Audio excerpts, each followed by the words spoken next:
G20 summit Bharat ਵਿੱਚ India 'ਚ ਹੋਣ ਜਾ ਰਹੀ ਆ।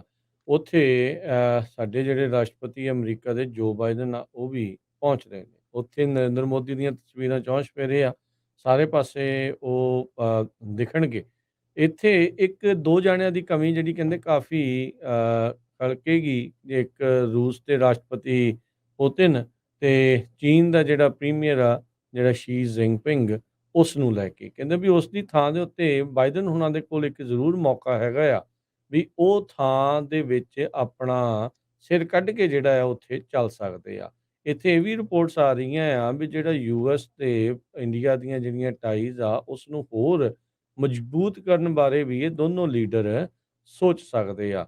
ਅਮਰੀਕਾ ਇੰਡੀਆ ਨੂੰ ਨਜ਼ਦੀਕ ਇਸ ਲਈ ਵੀ ਰੱਖਣਾ ਚਾਹੁੰਦਾ ਆ, ਚਾਈਨਾ ਦਾ ਜਿਹੜਾ ਲਗਾਤਾਰ ਵਾਧਾ ਹੋ ਰਿਹਾ ਆ, ਉਸ ਦੇ ਉੱਤੇ ਠੱਲ ਪਾਉਣ ਦੇ ਲਈ। ਸੋ ਕਹਿੰਦੇ ਵੀ ਅਜੇ ਤੱਕ ਜਿਹੜਾ ਯੂਕਰੇਨ ਦੇ ਉੱਤੇ ਜਿਹੜਾ ਹਮਲਾ ਹੋਇਆ ਆ, ਉਹ ਚਾਹੇ ਮੇਨ ਚਰਚਾ ਨਾ ਹੋਵੇ, ਪਰ ਵੈਸਟ ਦੇ ਜਿਹੜੇ ਮੁਲਕ ਆ, ਇਸ ਮੁੱਦੇ ਨੂੰ ਉੱਥੇ ਇੱਕ ਵਾਰੀ ਫੇਰ ਛੋਣਗੇ ਤੇ ਖ਼ਾਸ ਕਰਕੇ ਜਿਸ ਤਰੀਕੇ ਦੇ ਨਾਲ ਇੰਡੀਆ ਨੇ ਰੂਸ ਦਾ ਤੇਲ ਰੋਕਣ ਦੇ ਕਹੇ ਜਾਣ ਦੇ ਰੋਕਣ ਦੇ ਵੀ ਜਿਹੜਾ ਉਹ ਰੁਕੇ ਨਹੀਂ ਆ, ਉਸ ਨੂੰ ਲੈ ਕੇ ਵੀ ਜਿਹੜੀ ਗੱਲਬਾਤ ਆ ਉਹ ਹੋ ਸਕਦੀ ਆ। ਇਹਦੇ ਨਾਲ-ਨਾਲ climate change, artificial intelligence, global chain supply ਜਿਹੜੀ ਆ ਉਸਦੀ ਰੈਜ਼ਿਲੀਅੰਸ ਤੇ ਹੋਰ ਕਈ ਇਸ਼ੂਜ਼ ਦੇ ਉੱਤੇ ਵੀ ਗੱਲਬਾਤ ਹੋਵੇਗੀ। ਮੋਦੀ ਨੇ ਇਸ ਸਮਿਟ ਨੂੰ ਇੱਕ ਆਪਣੀ ਸਮਿਟ ਦੇ ਤੌਰ ਦੇ ਉੱਤੇ ਵੱਧ ਤੋਂ ਵੱਧ ਉਹ ਬ੍ਰਾਂਡ ਕਰ ਰਿਹਾ ਆ। ਅਗਲੇ ਸਾਲ ਉੱਥੇ ਇਲੈਕਸ਼ਨਾਂ ਵੀ ਆ। G20 ਦੇ ਡੈਲੀਗੇਟਸ ਦੇ ਨਾਲ ਏਅਰਪੋਰਟ ਦੇ ਉੱਤੇ, ਹਾਈਵੇ ਦੇ ਉੱਤੇ ਮਿਲ ਕੇ ਜਿਹੜੀਆਂ ਫੋਟੋਆਂ ਆ, ਉਹ ਚੌਂਸ਼-ਫੇਰੇ ਕਹਿੰਦੇ ਵੀ ਸਿਰਫ ਮੋਦੀ ਦੀਆਂ ਹੀ ਜਿਹੜੀਆਂ ਉਹ ਨਜ਼ਰ ਆ ਰਹੀਆਂ ਹੈਗੀਆਂ ਤੇ ਖ਼ਾਸ ਕਰਕੇ ਕਲਾਈਮੇਟ ਚੇਂਜ ਨੂੰ ਲੈ ਕੇ ਜਿਹੜੇ ਉਹਨੇ ਕੋਟ ਕੀਤੇ ਆ, ਉਹ ਉੱਥੇ ਬਹੁਤ ਲਗਾਏ ਹੈਗੇ ਆ। ਇੱਕ ਜਿਹੜੀ ਚਰਚਾ ਹੋਰ ਨਵੀਂ ਉਸ ਦੇ ਵਿੱਚ ਜਿਹੜਾ ਹਰਜੋਤ ਸਿੰਘ ਜੀ ਚੱਲੀ ਆ ਵੀ ਜਿਹੜਾ ਮੋਦੀ ਆ, ਉਸ ਨੂੰ ਕਈ ਜਿਹੜੀ ਖ਼ਾਸ ਕਰਕੇ ਵੈਸਟ ਦੀ ਪ੍ਰੈਸ ਆ, ਉਹ ਸਵਾਲ ਜਵਾਬ ਕਰਨਾ ਚਾਹੁੰਦੀ ਆ ਤੇ ਉੱਥੇ ਭਾਰਤ ਆਲੇ ਰੋਕ ਰਹੇ ਆ, ਇੰਡੀਆ ਆਲੇ ਰੋਕ ਰਹੇ ਆ ਸਰਕਾਰ ਵੀ ਤੁਸੀਂ ਮੋਦੀ ਨੂੰ ਸਿੱਧੇ ਜਿਹੜੇ ਉਹ ਸਵਾਲ ਨਹੀਂ ਕਰ ਸਕਦੇ। ਜੇ ਇਹਨਾਂ ਦੋਨਾਂ ਦੇ ਹਰਜੋਤ ਸਿੰਘ ਜੀ ਵਿਚਾਰਕ ਸਟਾਂਸ ਦੇਖੀਏ, ਬਾਈਡਨ ਜਿਹੜਾ ਕਿ ਇੱਕ ਸੈਂਟਰ ਲੈਫਟ ਡੈਮੋਕ੍ਰੇਟ ਆ ਤੇ ਜਿਹੜਾ ਮੋਦੀ ਆ ਇੱਕ ਕੰਜ਼ਰਵੇਟਿਵ ਹਿੰਦੂ ਨੈਸ਼ਨਲਿਸਟ ਆ। ਦੋਨਾਂ ਦੀ ਆਈਡੀਓਲੋਜੀਆਂ ਕਹਿੰਦੇ ਵੀ ਲਾਗੇ-ਛਾਗੇ ਵੀ ਨਹੀਂ ਆ, ਪਰ ਜੀ, ਇਹ ਦੋਨੋਂ ਲੀਡਰ ਇੱਕ ਦੂਜੇ ਦੇ ਨਜ਼ਦੀਕ ਹੁੰਦੇ ਜਾ ਰਹੇ ਆ। ਕਾਰਨ ਕੀ ਆ ਵੀ ਦੋਨਾਂ ਨੂੰ ਜਿਹੜੀ ਚੀਨ ਇਸ ਟਾਈਮ ਉਹਨੂੰ ਠੱਲ ਪਾਉਣ ਦੀ ਜਿਹੜੀ ਇੱਕ ਮੇਨ ਮਕਸਦ ਜਿਹੜਾ ਉਹ ਨਜ਼ਰ ਆ ਰਿਹਾ ਆ, ਚਾਹੇ ਉਹਨਾਂ ਦੀ ਮਿਲਟਰੀ ਆ ਤੇ ਚਾਹੇ ਉਹਨਾਂ ਦੇ ਇਕਨੋਮਿਕ ਮੁੱਦਿਆਂ ਨੂੰ ਜਿਹੜਾ ਉਹ ਲੈ ਕੇ। ਸੋ ਹੁਣ ਦੇਖੋ ਕੀ ਇਸ ਦੇ ਵਿੱਚ ਗੱਲ ਜਿਹੜੀ ਉਹ ਬਣਦੀ ਆ। ਇੰਡੀਆ ਨੇ ਬੀਤੇ ਦਿਨਾਂ ਦੇ ਵਿੱਚ ਚੀਨ ਦੇ ਨਾਲ ਕਹਿੰਦੇ ਵੀ ਓਬਜੈਕਸ਼ਨ ਵੀ ਲੌਜ ਕੀਤੀ ਸੀ ਜਦੋਂ ਚੀਨ ਨੇ ਅਰੁਣਾਚਲ ਪ੍ਰਦੇਸ਼ ਦਾ ਜਿਹੜਾ ਹਿੱਸਾ ਆ, ਉਸ ਨੂੰ ਆਪਣੇ ਮੈਪ ਦੇ ਵਿੱਚ ਜਿਹੜਾ ਉਹ ਦਿਖਾਇਆ ਸੀ। ਜੀ। ਸਭ ਤੋਂ ਵੱਡੀ ਕੰਟਰੋਵਰਸੀ ਇਸ ਟਾਈਮ ਇਹ ਬਣੀ ਹੋਈ ਆ ਵੀ ਮੋਦੀ ਹੁਣੀ ਪ੍ਰੈਸ ਨੂੰ ਅਲਾਓ ਨਹੀਂ ਕਰ ਰਹੇ ਹੈਗੇ। ਭਾਰਤ ਦੀ ਸਰਕਾਰ ਜਿਹੜੀ ਇੰਡੀਆ ਦੀ ਸਰਕਾਰ ਆ ਉਹ ਪ੍ਰੈਸ ਨੂੰ ਬਾਰ-ਬਾਰ ਰੋਕ ਰਹੀ ਆ ਤੇ ਆਪਾਂ ਅਮਰੀਕਾ ਵਾਲੇ ਮੁਲਕ ਆ, ਤੁਹਾਨੂੰ ਪਤਾ ਵੀ ਇੱਥੇ ਫਰੀਡਮ ਆਫ ਪ੍ਰੈਸ ਆ। ਸੋ ਸਾਰੇ ਰੌਲਾ ਵੀ ਪਾ ਰਹੇ ਵੀ ਇਹ ਕੀ ਗੱਲ ਆ ਵੀ ਜਿਹੜਾ ਇੰਨੇ ਮੋਦੀ ਸਾਹਿਬ ਡਰ ਰਹੇ ਹੈਗੇ ਆ।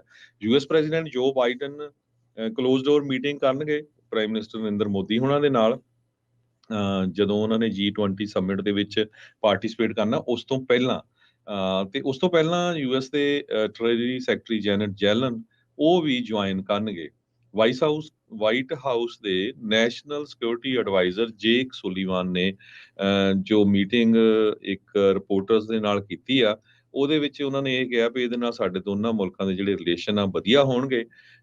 ਇੱਕ ਕੁਐਸਚਨ ਜੋ ਵਾਈਟ ਹਾਊਸ ਦੇ ਪ੍ਰੈਸ ਸੈਕਟਰੀ ਨੂੰ ਜਦੋਂ ਪੁੱਛਿਆ ਗਿਆ ਵੀ ਭਾਈ ਇੰਡੀਆ ਤਾਂ ਪ੍ਰੈਸ ਆਜ਼ਾਦੀ ਦੇ ਮਾਮਲੇ ਦੇ ਵਿੱਚ ਬੜਾ ਐਨ ਥੱਲੇ ਬਾਟਮ ਤੇ ਹੀ ਆਉਂਦਾ ਆ, 2-4 ਮੁਲਕਾਂ ਨੂੰ ਛੱਡ ਕੇ, ਵੀ ਉਹਦੇ ਬਾਰੇ ਕੀ ਆ। ਕਹਿੰਦੇ ਵਾਈਟ ਹਾਊਸ ਦੇ ਪ੍ਰੈਸ ਸੈਕਟਰੀ ਨੇ ਇਹ ਕਿਹਾ, ਜੋ ਕਰੀਨ ਜੀਨ ਪੀਅਰ ਆ, ਕਹਿੰਦੇ ਵੀ ਅਸੀਂ ਐਵਰੀਥਿੰਗ ਕੋਸ਼ਿਸ਼ ਕਰ ਰਹੇ ਆ, ਜ਼ੋਰ ਲਾ ਰਹੇ ਆ ਵੀ ਕਿਸੇ ਤਰ੍ਹਾਂ ਐਕਸੈਸ ਹੋਵੇ। ਕਹਿੰਦੇ look guys, we are doing everything that we can to make sure that there is a access. ਪਰ ਹਜੇ ਤੱਕ ਪਤਾ ਨਹੀਂ ਮੋਦੀ ਸਾਹਿਬ ਪ੍ਰੈਸ ਤੋਂ ਕਾਹਦੇ ਡਰਦੇ ਆ। ਇੰਨੇ ਸਾਲ ਹੋ ਗਏ ਉਹਨਾਂ ਨੂੰ ਪ੍ਰਾਈਮ ਮਿਨਿਸਟਰ ਬਣਿਆ ਹੋਇਆਂ ਨੂੰ ਵੀ। ਇਸੇ ਤਰ੍ਹਾਂ ਵਰਲਡ ਬੈਂਕ ਨੇ ਪ੍ਰੋਮਿਸ ਕੀਤਾ ਜਿਹੜਾ ਅਫਰੀਕਨ, ਲੇਟਨ ਅਮਰੀਕਾ ਤੇ ਏਸ਼ੀਅਨ, ਇਹ ਸਾਰੀਆਂ ਜਿਹੜੀਆਂ ਇਕੋਨਮੀ ਆ, ਫਾਸਟ ਗਰੋਇੰਗ ਇਕੋਨਮੀਜ਼ ਹੈਗੀਆਂ ਆ, ਉਹਨਾਂ ਦਾ ਆਲਟਰਨੇਟਿਵ ਚਾਈਨਾ ਦੇ ਬੈਲਟ ਤੇ ਰੋਡ ਪ੍ਰੋਜੈਕਟ ਦੇ ਅਗੇਂਸਟ, ਜਿਨ੍ਹਾਂ ਨੇ ਬਿਲੀਅਨਸ ਆਫ ਡਾਲਰ ਇਹ ਡਿਵੈਲਪਿੰਗ ਕੰਟਰੀਜ਼ ਨੂੰ ਦਿੱਤਾ ਹੋਇਆ ਹੈਗਾ ਆ। G20 ਮੀਟਿੰਗ ਤੋਂ ਬਾਅਦ ਪ੍ਰੈਜ਼ੀਡੈਂਟ ਜੋ ਬਾਈਡਨ ਹੁਣੀ ਵੀਅਤਨਾਮ ਨੂੰ ਜਾਣਗੇ, ਉਸ ਤੋਂ ਬਾਅਦ ਫਿਰ ਉਹ USA ਵਾਪਸ ਆ ਜਾਣਗੇ। ਪਰ ਪ੍ਰੈਸ ਦੀ ਆਜ਼ਾਦੀ ਨੂੰ ਲੈ ਕੇ ਇੱਕ ਬਹੁਤ ਵੱਡਾ ਮੁੱਦਾ, ਪਹਿਲਾਂ ਇੱਕ ਨਾਮ ਨੂੰ ਲੈ ਕੇ ਵੀ ਇੰਡੀਆ ਦੀ ਜਗ੍ਹਾ ਭਾਰਤ ਨੂੰ ਪ੍ਰਮੋਟ ਕੀਤਾ ਜਾ ਰਿਹਾ, ਤੇ ਦੂਸਰਾ ਜਿਹੜਾ ਆ ਪ੍ਰੈਸ ਦੀ ਆਜ਼ਾਦੀ ਨੂੰ ਲੈ ਕੇ ਇਹ ਇੱਕ ਹੁਣ ਵੱਡਾ ਮੁੱਦਾ ਜਿਹੜਾ ਆ ਬਣਦਾ ਜਾ ਰਿਹਾ ਹੈ। ਜੀ ਬਿਲਕੁਲ, ਇਹ ਸਾਰੀਆਂ ਚੀਜ਼ਾਂ ਜਿਹੜੀਆਂ ਆ ਉਹ ਪੈਰਲਲੀ ਚੱਲ ਰਹੀਆਂ ਹੈਗੀਆਂ ਆ। ਮਾਈਨੋਰਟੀਜ਼ ਦੇ ਨਾਲ ਧੱਕੇ ਨੂੰ ਲੈ ਕੇ ਇੱਥੇ ਕਈ ਜਿਹੜੀਆਂ ਸੰਸਥਾਵਾਂ ਉਹ ਬੋਲਦੀਆਂ ਰਹੀਆਂ ਆ। ਇਹ ਵੀ ਦੇਖਣ ਵਾਲੀ ਗੱਲ ਹੋਊਗੀ ਵੀ ਵਾਈਟ ਹਾਊਸ ਇਸ ਉੱਤੇ ਜਾ ਕੇ ਕੋਈ ਉੱਥੇ ਗੱਲ ਕਰਦਾ ਆ ਕਿ ਨਹੀਂ। ਉੱਦਾਂ ਜੇ ਦੇਖਿਆ ਜਾਵੇ ਵਾਈਟ ਹਾਊਸ ਵੱਲ, ਤਾਂ ਉਹ ਇਸ ਟਾਈਮ ਬਿਲਕੁਲ ਉਹਨਾਂ ਦੇ ਬੁੱਲ ਸੀਤੇ ਆ, ਕੋਈ ਬਹੁਤੀ ਅਨਾਊਂਸਮੈਂਟਸ ਕਰ ਨਹੀਂ ਰਹੇ ਵੀ ਬਾਈਡਨ ਹੁਣਾਂ ਦੀ ਗੱਲਬਾਤ ਦੇ ਜਿਹੜੀ ਮੋਦੀ ਦੀ ਹੋਣੀ ਆ, ਉਹਦੇ ਵਿੱਚੋਂ ਕੀ ਇਹ ਕਿਆਸਰਾਈਆਂ ਸੋਚ ਰਹੇ ਆ ਵੀ ਕੀ ਜਿਹੜਾ ਉਹ ਹੋਊਗਾ। ਜੂਨ ਮਹੀਨੇ ਦੇ ਵਿੱਚ ਮੋਦੀ ਆਇਆ ਸੀ, ਤੇ ਹੁਣ ਜਿਹੜੇ ਬਾਈਡਨ ਆ ਉਹ ਉੱਥੇ ਪਹੁੰਚੇ ਆ ਸਤੰਬਰ ਦੇ ਵਿੱਚ, ਤੇ ਕੀ ਹੋਊਗਾ। ਕਈ ਉੱਦਾਂ ਇਹ ਵੀ ਇਹ ਦੇਖੋ, ਇਹ ਸਾਰੀਆਂ ਚੀਜ਼ਾਂ ਇੱਕ ਪਾਸੇ ਆ, ਪਰ ਨਾਲ ਦੇ ਨਾਲ ਚਾਈਨਾ ਨੂੰ ਥੱਲੇ ਲਾਉਣ ਦੇ ਲਈ US ਬਹੁਤ ਇੰਡੀਆ ਨੂੰ ਕਲੋਜ਼ ਵੀ ਕਰ ਰਿਹਾ ਆ। ਇਹਦੇ ਨਾਲ ਮੌਕਾ ਵੀ ਆ, ਇੰਡੀਆ ਵਾਲੇ ਆਪਣੇ ਕੰਮ ਵੀ ਘਟਾਉਣਗੇ, ਤੇ ਅਮਰੀਕਾ ਨੂੰ ਵੀ ਚਾਹੀਦਾ ਹੈ ਵੀ ਉਹ ਵੀ ਇੰਡੀਆ ਦੇ ਉੱਤੇ ਜਿਹੜਾ ਉਹ ਕਹਿ ਸਕਦੇ ਆ ਵੀ ਹੋਰ ਦਬਾਅ ਜਿਹੜਾ ਉਹ ਪਾਵੇ।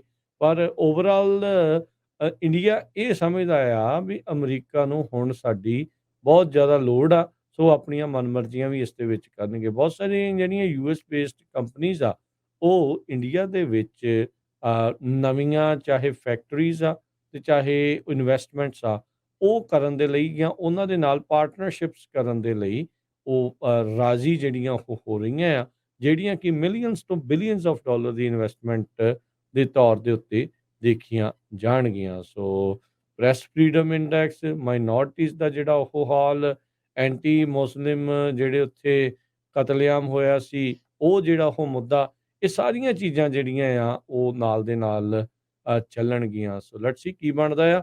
ਉਧਰ ਇੱਕ ਚੀਜ਼ ਹੋਰ ਹੋਈ ਆ, ਕਿਸਾਨਾਂ ਨੂੰ ਜਿਹੜਾ ਲੈ ਕੇ ਵੀ ਜੇ ਅਪਡੇਟ ਕਰਦੇ ਜਾਈਏ, ਭਾਰਤ ਨੇ ਜਿਹੜਾ ਐਕਸਟਰਾ ਟੈਕਸ ਲਾਇਆ ਸੀ ਬਦਾਮਾਂ ਬਦੂਮਾਂ ਦੇ ਉੱਤੇ, ਉਸ ਨੂੰ ਇਸ ਵਿਜ਼ਿਟ ਤੋਂ ਪਹਿਲਾਂ ਉਹਨਾਂ ਨੇ ਕਾਫੀ ਰਿਡਿਊਸ ਜਿਹੜਾ ਆ ਉਹ ਕਰ ਦਿੱਤਾ ਹੈਗਾ ਆ। ਸੋ ਬਹੁਤ ਕੁਛ ਜਿਹੜਾ ਆ ਇਸ ਟਾਈਮ ਇਹਨਾਂ ਦੋਨਾਂ ਮੁਲਕਾਂ ਦੇ ਸੰਬੰਧਾਂ ਨੂੰ ਲੈ ਕੇ ਚੇਂਜ ਲਗਾਤਾਰ ਹੋ ਰਿਹਾ ਹੈ।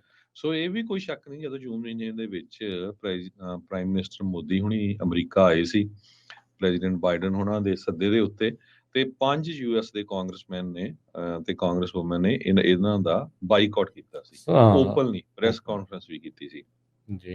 ਵੀ ਜਿਹੜੀ ਮੁਸਲਿਮ ਮਿਨੋਰਟੀ ਗਰੁੱਪ ਨਾਲ ਧੱਕਾ ਕਿੱਦਾਂ ਹੁੰਦਾ ਆ, ਹੋਰ ਮਿਨੋਰਟੀਜ਼ ਨੂੰ ਲੈ ਕੇ। ਹੁਣ ਤਾਂ ਉਹ ਤੋਂ ਬਾਅਦ ਆਪਾਂ ਦੇਖਿਆ ਹੀ ਆ ਮਨੀਪੁਰ ਦੇ ਵਿੱਚ ਕੀ ਕੁਝ ਵਾਪਰਿਆ ਹੈਗਾ। ਸੋ ਉਸ ਟਾਈਮ ਦੇ ਉੱਤੇ US ਦੇ ਰਿਪਰੈਜ਼ੈਂਟੇਟਿਵ ਰਸ਼ੀਦਾ ਤਲੈਬ ਮਿਸ਼ੀਗਨ ਤੋਂ, ਕੋਰੀ ਬੁਸ਼ ਮਜ਼ੂਰੀ ਤੋਂ, ਇਲਹਾਨ ਉਮਾਰ ਮਿਨੇਸੋਟਾ ਤੋਂ, ਜਮਾਲ ਬੌਮਨ ਨਿਊਯਾਰਕ ਤੋਂ, ਉਹਨਾਂ ਨੇ ਜੁਆਇੰਟ ਸਟੇਟਮੈਂਟ ਜਾਰੀ ਕੀਤੀ ਸੀ। ਇਸੇ ਤਰ੍ਹਾਂ ਅਲੈਗਜ਼ੈਂਡਰੀਆ ਕਾਰਟੇਜ਼ ਵੀ ਉਹਨਾਂ ਦੇ ਨਾਲ ਸੀ ਵੀ ਅਸੀਂ ਉਹ ਮੋਦੀ ਦੇ ਟੋਟਲੀ ਉਲਟ ਹੈਗੇ ਆ। ਹਾਲਾਂਕਿ ਰੋ ਖੰਨਾ ਜੋ ਸਾਡੇ ਕੈਲੀਫੋਰਨੀਆ ਤੋਂ ਹੈਗੇ ਆ ਕਾਂਗਰਸਮੈਨ, ਉਹਨਾਂ ਨੇ ਇਹ ਕਿਹਾ ਸੀ ਵੀ ਸਾਨੂੰ ਅੰਗੇਜ ਕਰਨਾ ਚਾਹੀਦਾ ਹੈਗਾ ਆ। ਉਹ ਕਾਂਗਰੈਸ਼ਨਲ ਕਾਕਸ ਆਫ ਇੰਡੀਆ ਦੇ ਕੋ ਚੇਅਰ ਵੀ ਹੈਗੇ ਆ। ਸੋ ਇਹ ਨਹੀਂ ਹੈ ਵੀ ਅਮਰੀਕਾ ਵਾਲੇ ਜਿਹੜੇ ਭੁੱਲ ਗਏ ਆ ਵੀ ਉੱਥੇ ਕੀ ਕੁਝ ਵਾਪਰਦਾ ਬਿਹਾਈਂਡ ਦਾ ਸੀਨ। ਉਹਨਾਂ ਨੇ ਜਿਹੜਾ ਇਹ ਜ਼ਰੂਰ ਰੱਖਿਆ ਆ। ਈਵਨ ਅਲੈਗਜ਼ੈਂਡਰੀਆ ਓਕੇਸੀਓ ਕਾਰਟੇਜ਼ ਜੋ ਡੈਮੋਕ੍ਰੇਟ ਹੈਗੇ ਨਿਊਯਾਰਕ ਦੇ ਬੜੇ ਰਾਈਜ਼ਿੰਗ ਸਟਾਰ ਆ, ਉਹਨਾਂ ਨੇ ਇਹ ਕਿਹਾ ਸੀ ਵੀ ਸਾਨੂੰ ਜਿਹੜੀ ਹਿਊਮਨ ਰਾਈਟਸ ਨੂੰ ਸੈਕਰੀਫਾਈਸ ਨਹੀਂ ਕਰਨਾ ਚਾਹੀਦਾ at the altar of political expediency ਤੇ। ਜੀ ਜੀ ਬਿਲਕੁਲ, ਬਹੁਤ ਕੁਛ ਆ ਜਿਹੜਾ ਅਰਜੁਨ ਸਿੰਘ ਜੀ, ਤੇ ਜਿਹੜੇ ਬਾਕੀ ਵੀ ਆ, ਕਈ ਕਹਿੰਦੇ ਹੋਣਗੇ ਵੀ ਹੋਰ ਵਧੀਆ ਉਹਨਾਂ ਦੇ ਨੇ ਕਲੋਜ਼ ਹੋਵੋ। ਕਈ ਜਿਹੜੇ ਆ ਕੰਸਟੀਚੁਐਂਟਸ ਆ, ਉਹ ਆਪੋ ਆਪਣੇ ਅਸੈਂਬਲੀ ਮੈਂਬਰਸ ਤੇ ਕਾਂਗਰਸਮੈਨ ਕਾਂਗਰਸ ਵੂਮਨ ਨੂੰ ਵੀ ਇਹ ਕਹਿ ਰਹੇ ਹੋਣਗੇ ਵੀ ਭਾਈ ਇਹ ਜੋ ਧੱਕਾ ਕਰਦੇ ਆ ਉਹਦੀ ਚਰਚਾ ਵੀ ਜਿਹੜੀ ਉੱਥੇ ਜ਼ਰੂਰ ਕਰਨੀ ਚਾਹੀਦੀ। ਇੱਕ ਗੱਲ ਹੋਰ ਹੈਗੀ ਹੈ, ਇੱਕ ਇਹ ਜੀ। ਵੀ ਖਬਰ ਆ ਰਹੀ ਹੈ ਰਾਜਕਨਵੀਰ ਸਿੰਘ ਜੀ, ਵੀ ਇੰਡੀਆ US ਤੇ ਸਾਊਦੀ ਅਰੇਬੀਆ ਇਸ ਗੱਲ ਦੇ ਉੱਤੇ ਵੀ ਗੱਲਬਾਤ ਕਰ ਰਹੇ ਆ ਵੀ ਰੇਲ ਤੇ ਪੋਰਟ ਦੀ ਜਿਹੜੀ ਡੀਲ ਆ ਹੂੰ ਗਲਫ ਤੇ ਸਾਊਥ ਏਸ਼ੀਆ ਨੂੰ ਲਿੰਕ ਕਰਨ ਦੀ, ਇਹਦੇ ਤੇ ਵੀ ਜਿਹੜੀ ਆ ਉਹ ਹੈਲਪ ਕਰ ਰਹੇ ਆ ਚਾਈਨਾ ਨੂੰ ਮਾਰ ਖਾਣ ਦੇ ਲਈ। ਹੁਣ ਇੰਡੀਆ ਜਿਹੜਾ ਆ ਇਹ ਬੜਾ ਜਿਹੜਾ ਪੋਲੀਟੀਕਲੀ ਕਿਸ ਹਿਸਾਬ ਨਾਲ ਖੇਲਦਾ, ਉਧਰ ਰਸ਼ੀਆ ਵਾਲਿਆਂ ਦੇ ਨਾਲ ਵੀ ਜੱਫੀ ਪਾਈ ਫਿਰਦੇ ਆ, ਚਾਈਨਾ ਵਾਲਿਆਂ ਨਾਲ ਵੀ ਪਾਈ ਫਿਰਦੇ ਆ, ਤੇ ਉਧਰ ਹੁਣ ਅਮਰੀਕਾ ਨੂੰ ਵੀ ਜੱਫੀਆਂ ਪਾਣੀਆਂ ਮੋਦੀ ਸਾਹਿਬ ਨੇ। ਸੋ ਹੁਣ ਇਹ ਦੇਖਦੇ ਆ ਵੀ ਇਹਦੇ ਵਿੱਚੋਂ ਨਿਕਲਦਾ ਜਿਹੜਾ ਕੀ ਹੈਗਾ ਆ। ਚਾਈਨਾ ਵਾਲਿਆਂ ਨੇ 240 ਬਿਲੀਅਨ ਡਾਲਰ ਇੱਕ ਬੈਲਟ ਤੇ ਜਿਹੜਾ ਰੋਡ ਬੇਲ ਆਊਟ ਆ 2008 ਤੋਂ ਲੈ ਕੇ 2021 ਤਾਈਂ ਉਹਦੇ ਉੱਤੇ ਸਪੈਂਡ ਕੀਤਾ ਹੈ। ਜੀ, ਕੱਲਾ ਅਮਰੀਕਾ ਹੀ ਨਹੀਂ, ਇਹ G20 ਦੇ ਵਿੱਚ ਆਸਟ੍ਰੇਲੀਆ, ਕੈਨੇਡਾ, ਜਰਮਨੀ, ਇਹ ਹੋਰ ਵੀ ਵੈਸਟ ਦੇ ਮੁਲਕ, ਫਰਾਂਸ, ਇਹ ਸਾਰੇ ਆ, ਤੇ ਉੱਤੇ ਬ੍ਰਿਕਸ ਵਾਲੀਆਂ ਕੰਪਨੀਆਂ ਵੀ ਉਹਦੇ ਵਿੱਚ ਬਥੇਰੀਆਂ ਆ। ਬ੍ਰਾਜ਼ੀਲ ਵਾਲੇ ਹੋ ਗਏ, ਸਾਊਥ ਅਫਰੀਕਾ ਵਾਲੇ ਹੋ ਗਏ। ਸੋ ਇਹ ਸਾਰੀਆਂ ਜਿਹੜੀਆਂ ਕੰਟਰੀਜ਼ ਆ ਉਹ ਆ। ਸੋ ਕਈ ਤਾਂ ਵਿਚਾਰਕ ਤੌਰ ਦੇ ਉੱਤੇ ਮੁਲਕਾਂ ਦਾ ਕਹਿ ਲਓ ਵੀ ਗੁੱਟ ਵੀ ਆ, ਜੁੱਟ ਵੀ ਨੇ, ਆਪਸ 'ਚ ਵਿਰੋਧੀ ਵੀ ਨੇ, ਤੇ ਪਰ ਇਸ ਮੌਕੇ ਦੇ ਉੱਤੇ ਇਹ ਇਕੱਠੇ ਵੀ ਜਿਹੜੇ ਉੱਤੇ ਨਜ਼ਰ ਆਉਣਗੇ। ਸੋ ਕਾਫੀ ਜਿਹੜੀ ਆ ਅਹਿਮ ਚੀਜ਼ ਹੋਊਗੀ। ਪਿਛਲੇ ਸਾਲ ਜਦੋਂ G20 ਦੀ ਸਮਿਟ ਹੋਈ ਸੀ, ਇਹਨਾਂ ਦੀ ਇਹ ਨਾਕਾਮੀ ਜਿਹੜੀ ਉਹ ਰਹੀ ਸੀ ਯੂਕਰੇਨ ਦੇ ਹਮਲੇ ਤੋਂ ਬਾਅਦ 'ਚ ਸਾਂਝੇ ਤੌਰ ਦੇ ਉੱਤੇ ਕੋਈ ਵੀ ਸਟੇਟਮੈਂਟ ਸਾਰੇ ਮੁਲਕ ਆ ਉਹ ਸਾਈਨ ਕਰਨ ਤੋਂ ਰਹਿ ਗਏ ਸੀਗੇ, ਉਹ ਇਸ਼ੂ ਨਹੀਂ ਹੋਈ।